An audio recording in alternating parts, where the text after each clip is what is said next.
Hello, everybody, and welcome back to the Glue Boy podcast. I'm your host, as always, Kyle Quinn, and joining me is Brush, and there might be at least a couple more people joining us as well. So, how's it going, Brush? First of all, Yeah, not too bad, Carl. Not too bad. Yourself? I'm all right. I mean, United could have lost 6-1 tonight, given the amount of chances that Yeah, Chelsea had. yeah. Um, You know what? I'm just happy that we've just sort of put an end to the rot. I wasn't expecting to get anything out of the game, so to come away with a draw, I'll take that all day. But yeah, overall, I thought it was a terrible performance.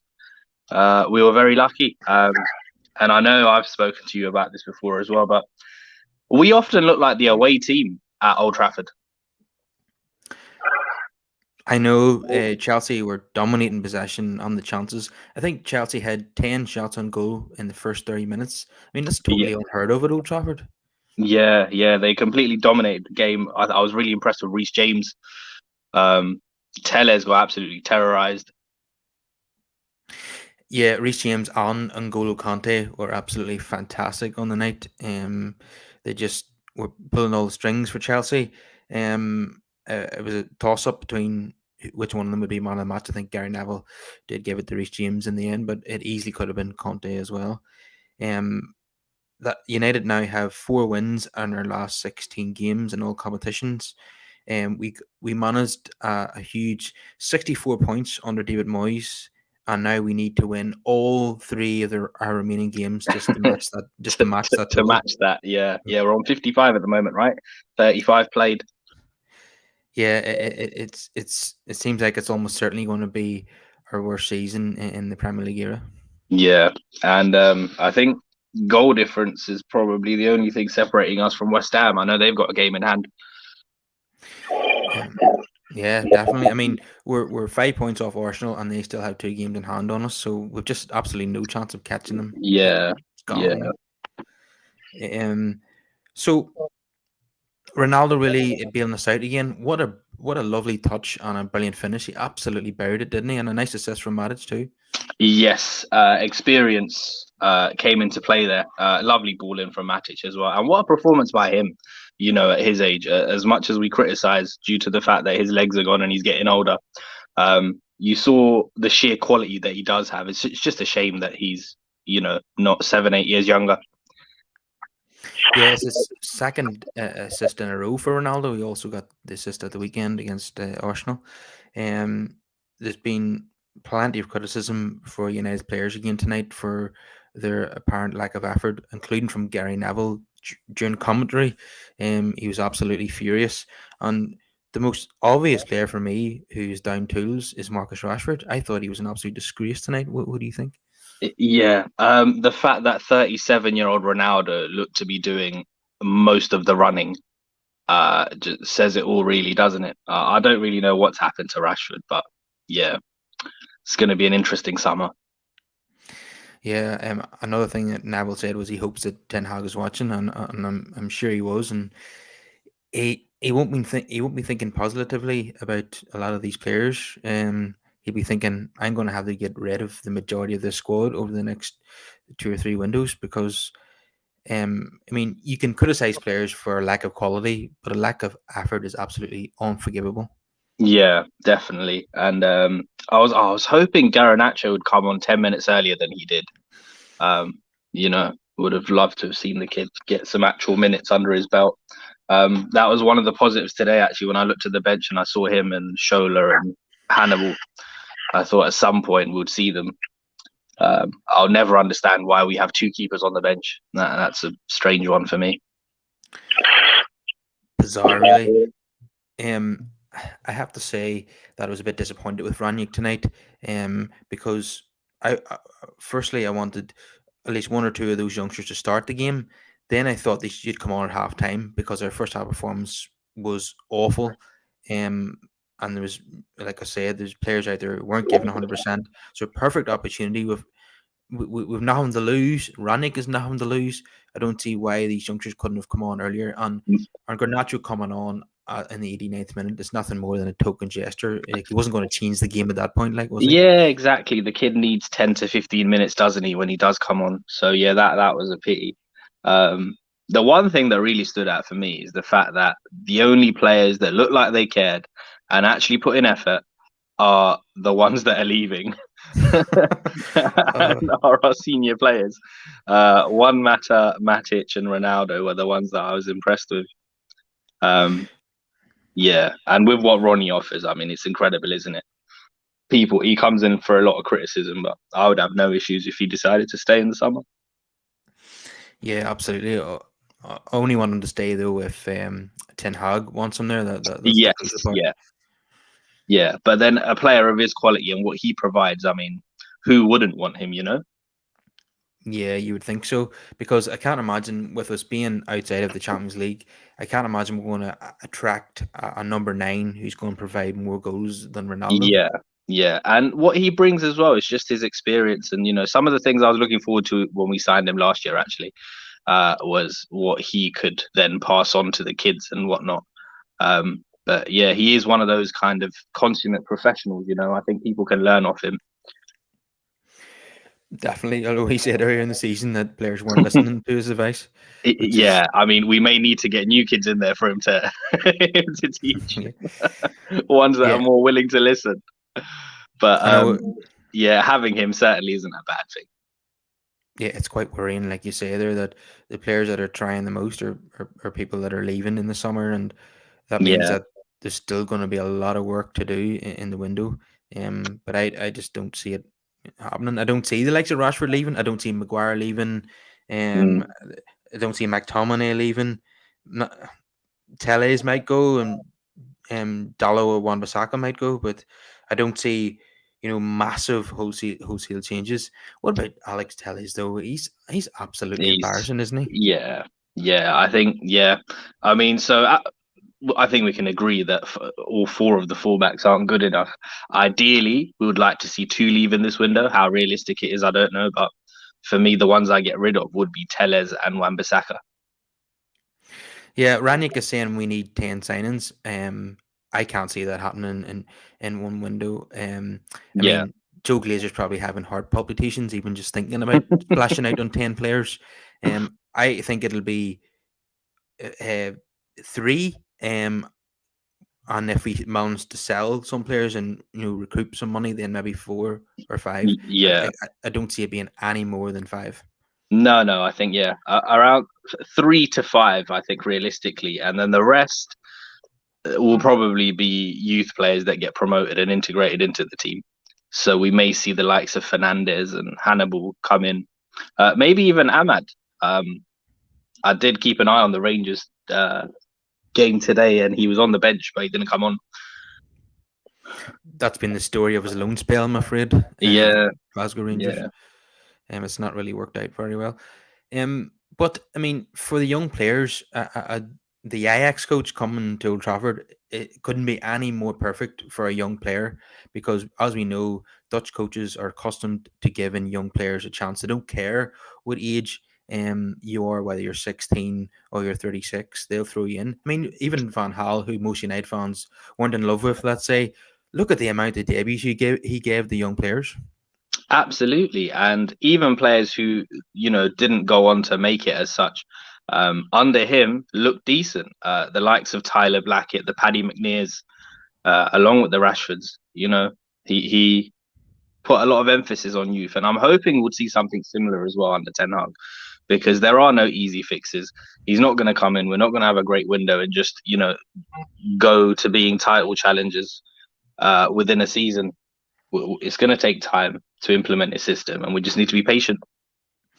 Yeah, and the good thing is, I think our youngsters are more talented now than they were during Van Gaal's era, which is, I mean, Yeah, there's so many, like Hannibal and Garnacho, um, they seem like they could really kick on and become yeah. top players.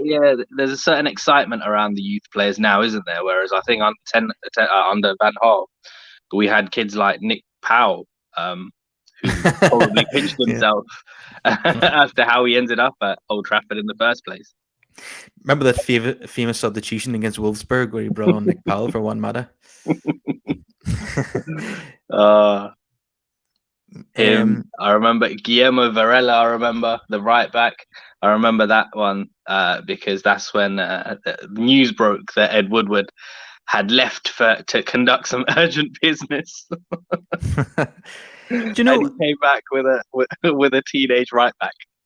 I actually liked Varela when he was in the first team. He was tenacious and he offered something Yeah, going forward. didn't really get a chance though, did he? No, Yeah, what happened in the end was any in that Europa League tie between United and Liverpool, Coutinho absolutely cleaned him, and yeah. Van Hal subbed him, and then we never saw him again. Then after that, and yeah, there's just so many problems with this team, and another problem is the form of Bruno Fernandes. What has happened to him this season? See, this is the thing. For me, I don't think that his overall performances have hugely dipped. I just think this is always how he's played. It's just that before, a lot of these flaws we kind of ignored because he camouflaged them with the goals and assists. And now we're not seeing that because obviously, when he plays with Ronaldo, they like to take up similar positions. And what is his position? That's a thing that we need to discuss as well. Like for me, he probably does best as that sort of marauding shadow striker. He's not really a midfield player. I don't think he has the discipline to stay as an eight. No, he doesn't. And I think under Ten Hag's system, positional play is very important. So it's going to be interesting to see how him and Fernandez get along, isn't it? Yeah, yeah. I was listening to an Ajax fan talk actually and break it down, and he was saying that under Ten Hag, Bruno might be used out wide. It's not something I've ever considered, but that's very Yeah, interesting. yeah. Sort of like a drifter from like outright and drifting in. But yeah, it'll be interesting to see. It's gonna be a real adaptation process for him because the guy lacks all discipline. Um, yeah. Yeah, that's maybe why he flourished under Ole Gunnar Solskjaer because he just had a free role, didn't he? There were no real Yeah, tactics. and I kind of get the feeling that that's what you have to do to get the best out of him. But then, the rest of the team kind of suffers. So you need to play to that. And I don't really know how you accommodate that with the rest of the players that we have.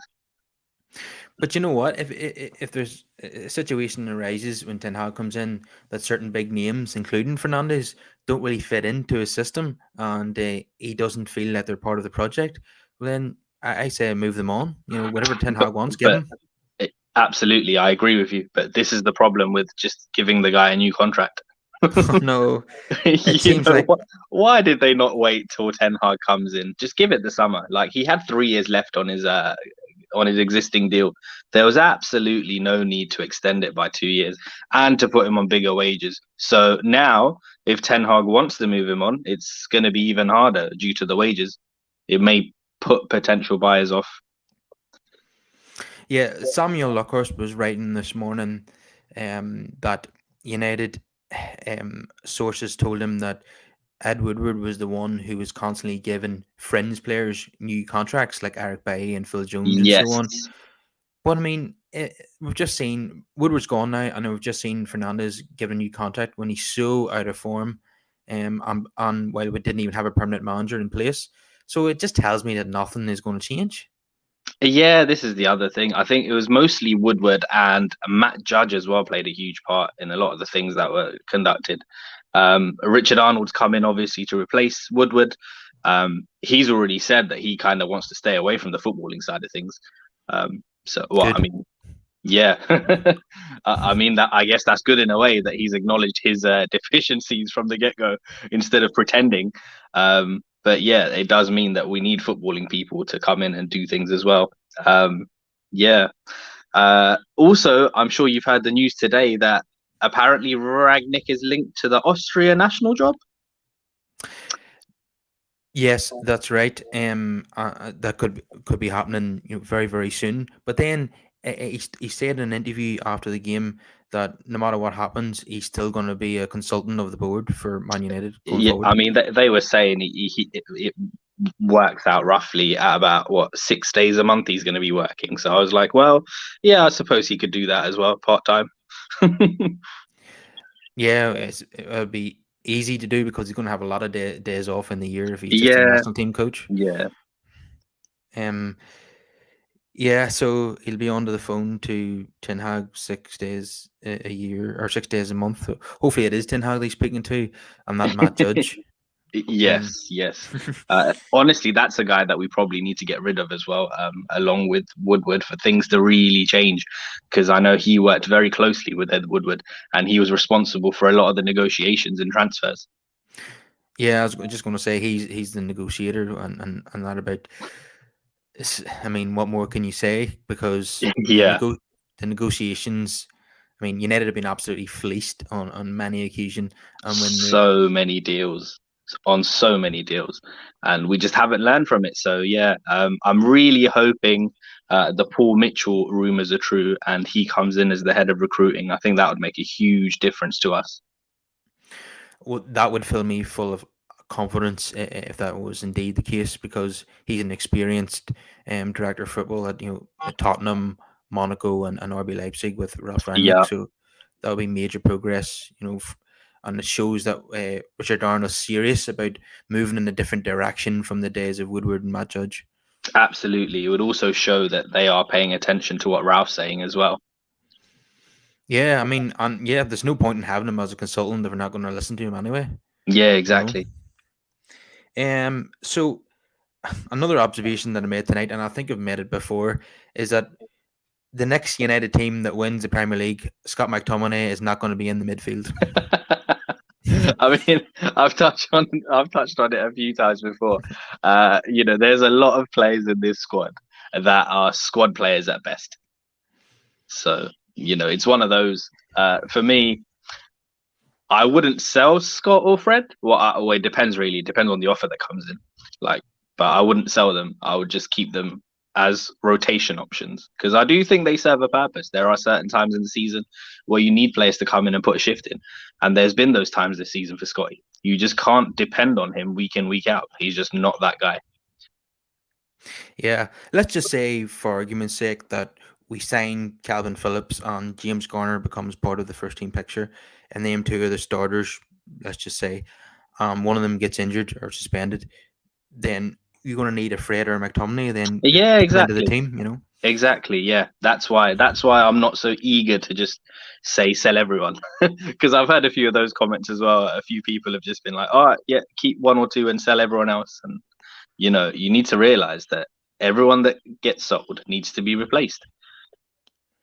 Yeah, and one opinion of mine that has changed about McFred over the last 12 months is that, say, this time last year, I would have said McTominay was the better of the two. Now I actually think Fred is the better of the two. Yeah, he's definitely the more technically gifted and he's the better player. I think there was a bit of mismanagement as well with Fred. If you just use him to his strengths, I think you see a better Fred. Yeah, he seems to be better further up the pitch than sitting Yeah, in the deep role. yeah, that's what it is. He needs that freedom to go attack. Yeah, because we've seen him put in some lovely balls that have resulted in goals. And he can get goals when he gets into the box. But you see, when he's kind of the deepest midfielder, say De Gea is playing the ball out to him, sometimes his first touch lets him down. It does. And then the press coming from the other team, they target him because of his first touch, and then we ended up conceding a goal because of that. Yeah, and I've seen it as well with our defenders when they play it to him and they play certain balls to him that put him under pressure. And he's not the guy you want to give the ball to in that position, like, in our own half when we're pinned back. No, wasn't it Troy Deeney who said that Watford targeted Fred because it was poor first touch, and Yeah, and, and funny enough, in the game that he was talking about, Watford did score from dispossessing Fred in the final third. So yeah, and he should not play as the number six. He should be playing as a number eight there, and getting himself into the penalty area and providing crosses and stuff, because that's clearly where he excels, and that seems to be the role that he plays for Brazil from what I've seen as well. that's the key really. And the one thing, I mean, we've all known it for quite a while. We properly miss a defensive midfielder. That for me absolutely has to be paramount this window. Yeah, It should have been the first signing last summer, and it definitely Yeah, has to be the first signing this summer. yeah, exactly. I mean, we probably need two midfielders, but a one proper CDM is paramount. That, and for me, I would look at the Maguire situation, but I don't know how likely it is that that will get addressed. Yeah, I I think probably what will happen with Maguire if the new manager, as we hope, decides that he's not going to be part of his first 11, it'll be phased out rather than just sold this summer. Then he becomes a rotation option. Because I was looking at our centre backs, right, and I was like, well, surely Phil Jones and Eric Bailly have to go. Yep.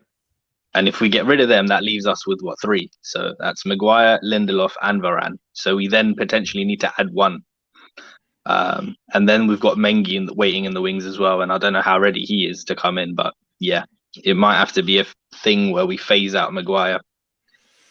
And please, for the love of God, do not give him a new contract. Yes, that as well. I mean, that's the other thing. There was rumors earlier in the season about that happening, and I just didn't understand why, considering he's already got a fair bit of time left on his deal. Yeah, I think he got a 6-year contract plus one.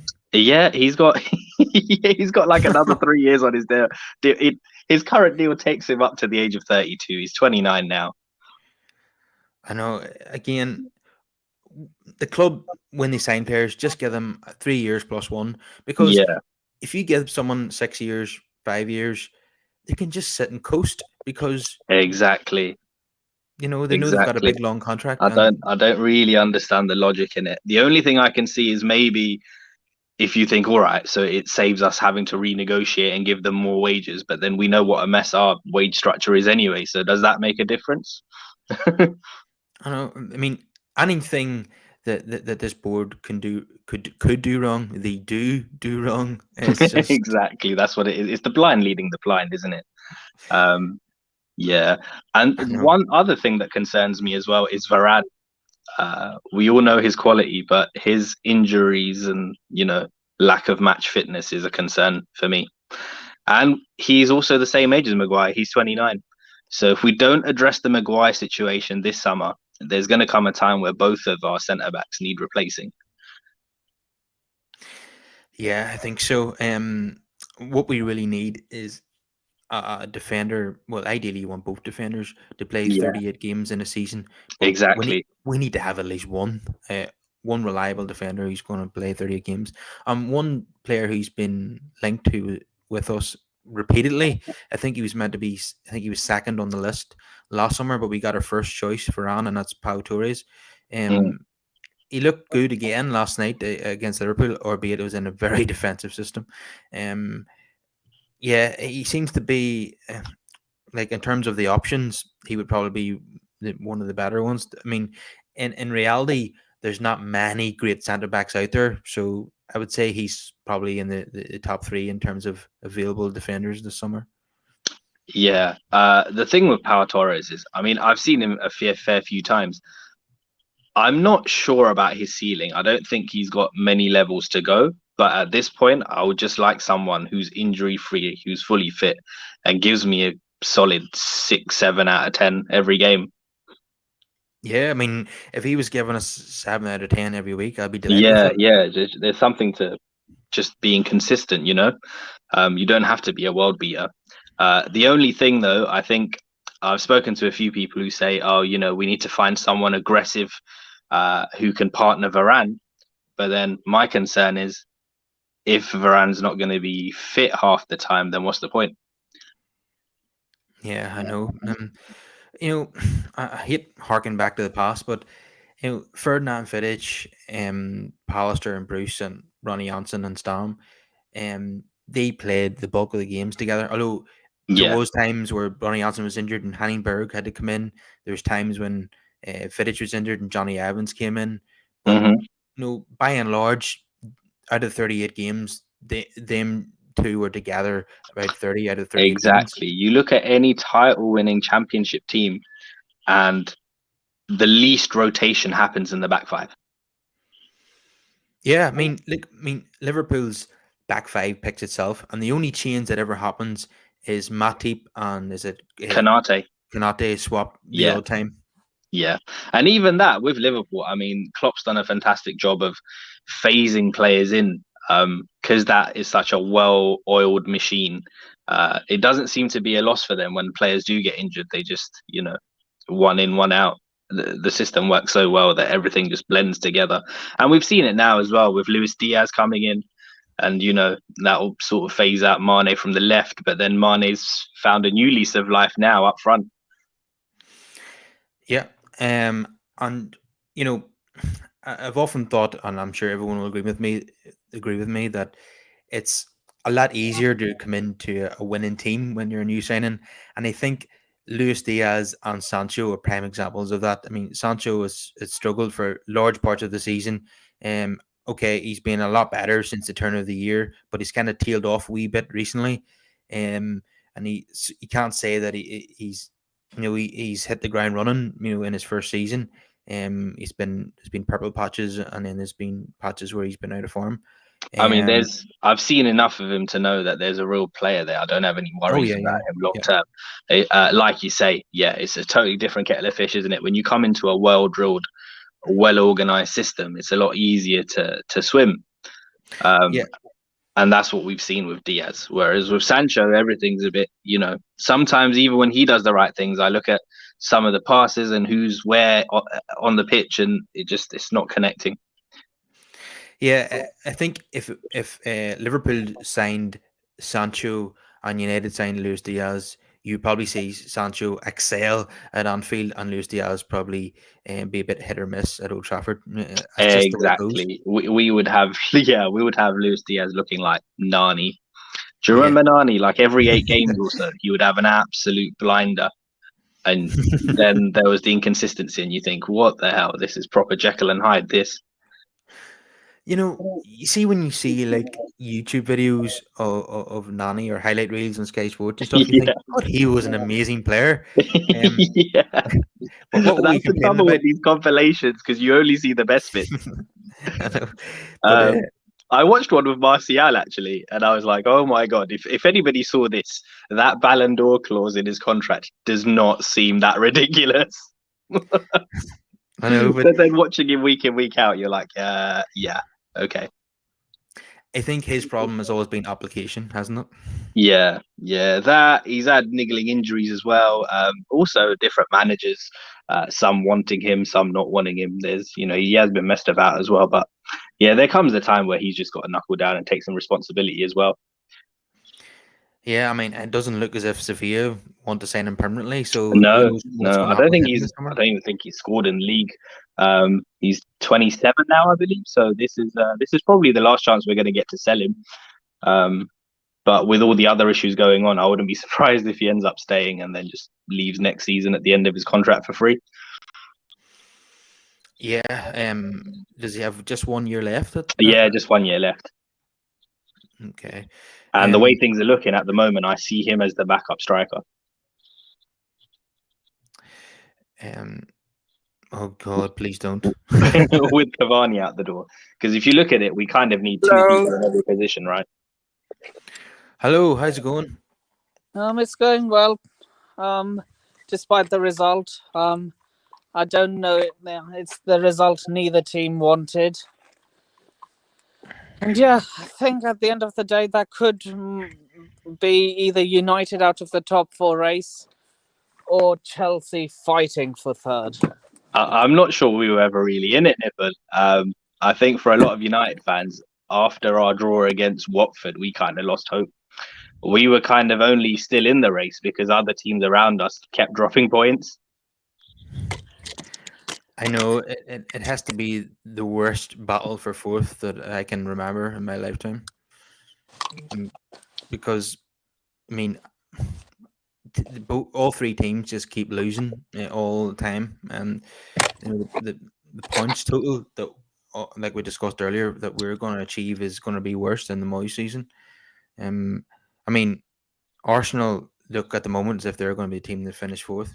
Yeah, and it's And crazy that they're ahead with 2 games in hand, considering the amount of games they lost as well, because they went on a horrible run of losing. Just a few game weeks ago.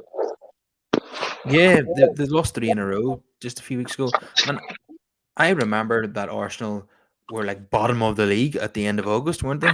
Because they were Yeah, that bad. end of August they were bottom of the league, and Tottenham Yeah, were. they lost their opening 3 games, including to Brentford. Yeah, and coincidentally, they lost to us as well at the beginning of the season when Lukaku was on the form of his life. Yeah, what has happened to Romelu Lukaku? Has it just been a complete fallout with Thomas Tuchel since that interview? I think so. Honestly, I think he just. Um, I don't think he's going anywhere. Despite that, I really don't. And I said in a previous stream that he should have started ahead of Kai because Lukaku will have that motivation to score against you guys because he let him go too soon. You know I'll what I tell you mean? what, because of his physical attributes, I think he would have given our defenders a torrid time had he played, especially with some of the balls that Reece James was putting in today. Yeah, I just think that Lukaku just didn't look half interested when he came on. That's the only issue with him. He's got the ability, but he just sometimes he just looks a bit lethargic. Yeah, I don't really know what's gone wrong there. I have to say I was quite surprised. I actually expected him to somewhere do a in lot better at Chelsea. Yeah, he's been a major disappointment. What did you think of the United fans booing Lukaku tonight, Brush? I'm not usually a big fan of that, I'm not a fan of that. Like, listen, he came, he did his thing for us. It didn't work out. We got rid of him. I don't really understand the need to boo, but it is what it is. Booing's part of the game. Yeah, it's not like United fans to boo former players. Why do you think they made an exception for him? I'm not sure, I'm not sure. Perhaps there was a feeling that he was the one that wanted to leave. Maybe that's why. Yeah, probably. What do you think if say Paul Pogba leaves United in the summer, which he probably will, and we end up playing against him again in a couple of seasons? What I kind of mean, reception listen. do you think he'll get? I mean, listen. There's our fans that boo him now. I know. Let I alone know. if he went I elsewhere. know. So yeah, it's going to be a horrible reception. It will probably be like when Di Maria came to visit. Yeah. and he scored. But yeah, with Pogba, I mean, I've checked out of the Pogba thing now. I do think there's a quality talent there, but yeah, no, I think it's best for all parties if we all just move on. Yeah, I think he should have been moved on 2 years ago, to be honest with you. Yes, and then we could have actually balanced the books, but no. Yeah. So, were you frustrated with the result tonight, Nipun? Look, man, I just feel both teams will think that's 2 points dropped. Yeah. I think more so for you guys than for us. I mean, I'm just pretty chuffed that we got a point.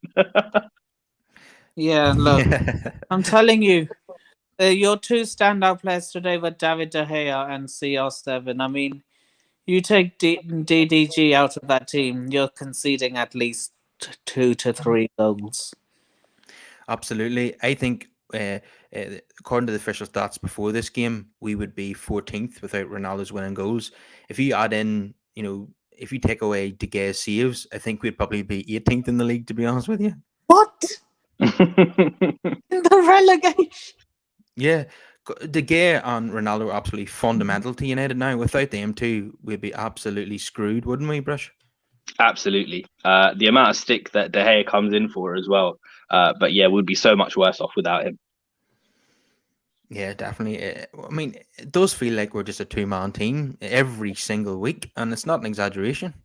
Pretty much. Yeah, it's just individuals out there. Sometimes half of those players don't look like they know each other on the field. I know it's frightening at times. So I forgot to do the player ratings. So I'm quickly just going to move through them. De Gea would definitely be an 8 for me. Dallo a 5. Lindelof a 5. Probably Varane a 6. Tellez always gets a low score for me. He'd be a 2.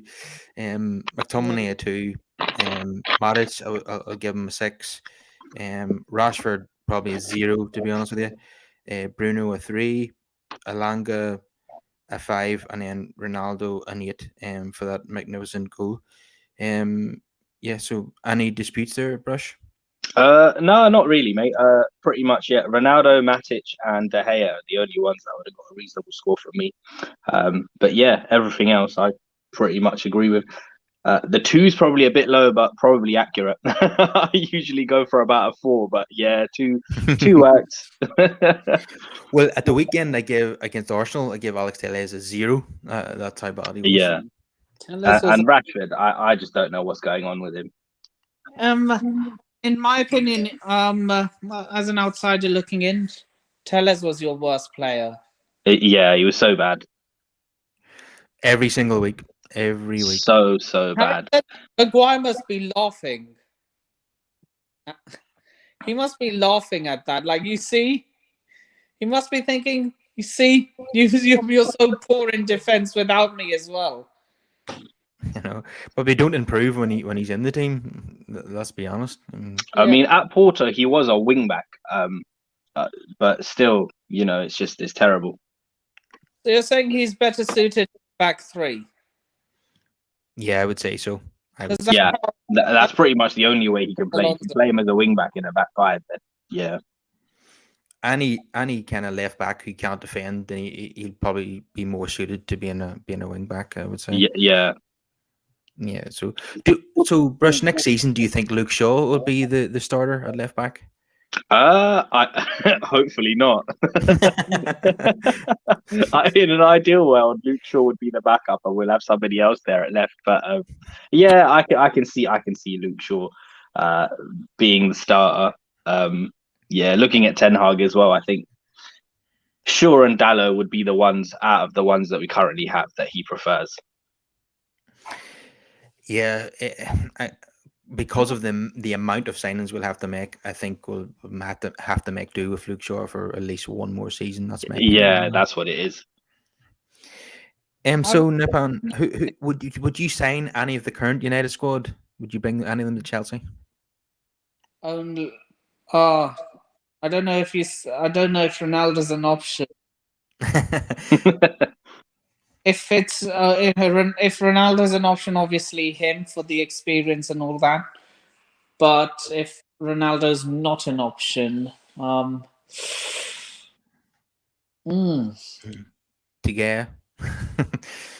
Well, they've got Mendy, haven't they? So they're all right. They're fine with Mendy. But would you take Sancho, Nipun? I'd probably say Paul Pogba. Do you know what? Pogba in your team would be frightening. Yeah, Pogba. Yeah. Look, and he also has the French connection with Conte. Yeah.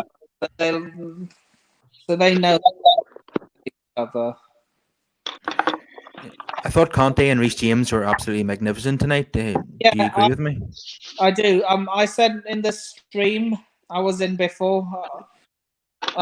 I said he was. I said Kante was our man of the match, but I understand why people say Reece James as well. Yeah, I would have given it to Conte personally, but Gary Neville went for Reece James. Maybe it's a bit of English bias there, I would say, from Gary Neville. Okay. So, Brush, is there any other points you want to raise? Back bias, because he played as a right back too. Yeah. What's that, sorry? I said Gary Neville gave it to Reece James. It could be English bias, but it could also be right back bias as well. Yeah, probably. You probably have money there. Yeah, that's true. Yeah, no, I haven't really got any other points to raise, mate. I'm just, counting down the days till the end of the season, and then the pain of the window can begin. Yeah, for United fans these days, the summer window is more exciting than the actual season. Well, yeah, so 3 more games to go, and then this pain can end, and a new pain can begin. Here's a question.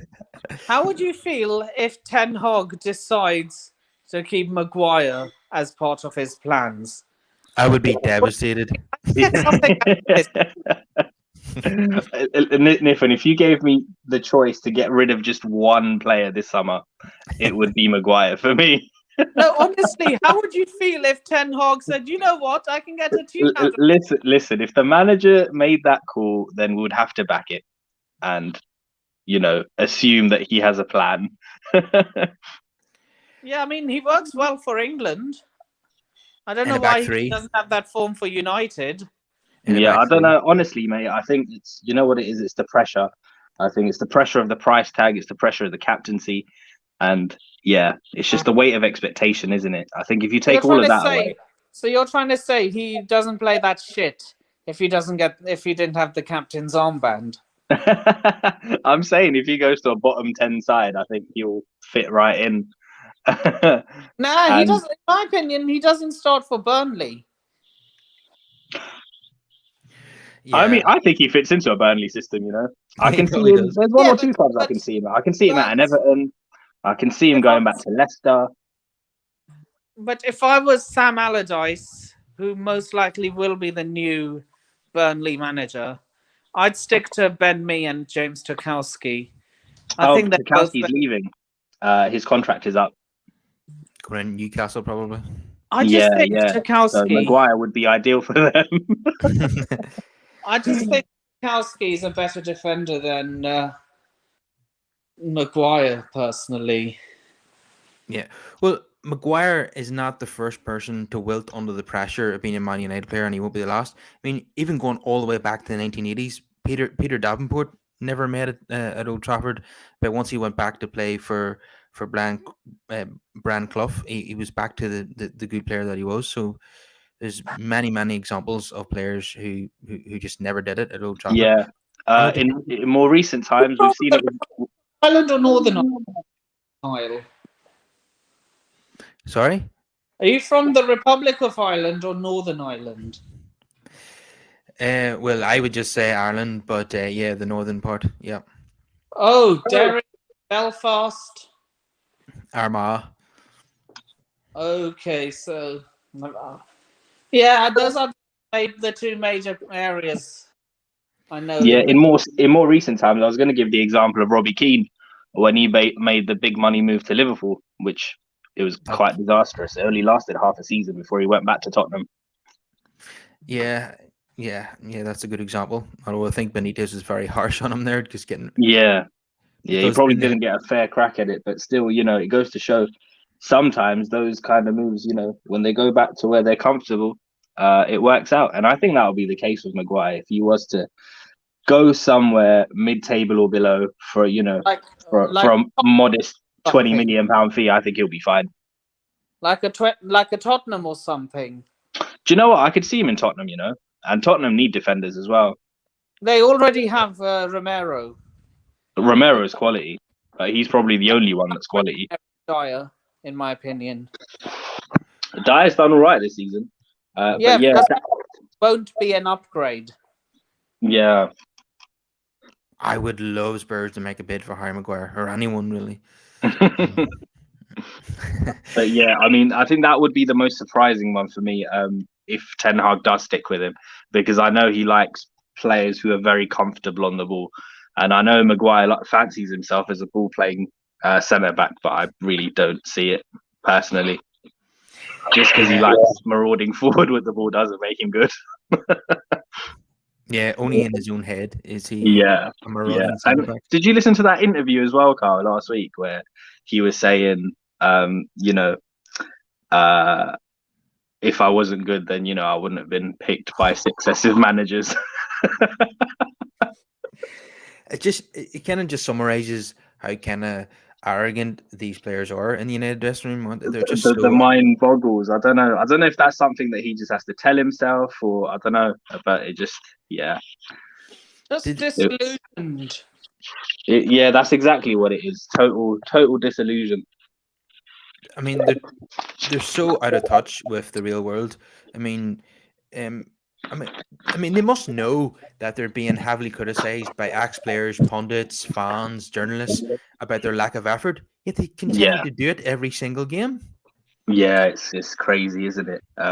Yeah. I will say though, I did hear about the bomb threat stuff, and that's disgusting. There's no place for that. Some people need to take a good hard look at themselves. Yeah, I mean, football is not that important. I mean, Yeah, yeah, it's probably the most important of the least important things in life. yes. I think COVID is what opened my eyes to that. I know.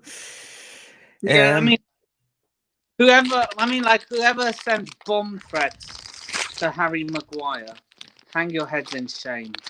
Yeah, there's no place for that kind of thing. It's all good having constructive criticism, but these people are human at the end of the day. Yeah, Yeah, I mean, yeah, criticize him for his performances on the pitch, but you can't go around doing things like that. I mean, yeah, exactly. I remember a couple of years ago when people pulled up outside Ed Woodward's house, and that was bang out of order as well. yeah, it's a bit over the top, especially when these guys have young kids as well. Yeah, exactly. Like, leave the family out of it. Like, outside. Fair enough. You're upset at what he's doing at the club. So are we all. But there are ways in which to express that constructively. Yeah, definitely. I wonder how that guy got Harry Maguire's email address. Who made the bomb threat? I mean, I wouldn't even know how to get access to someone's email address. But yeah. I didn't even know people used email anymore. I know. Okay, I think that just about covers everything for tonight. Thanks to both of you for coming on the show. No worries. Okay, guys, please subscribe to the podcast. Give us a like on the video and comment your thoughts down below. And we'll see everyone again at the weekend. Take care.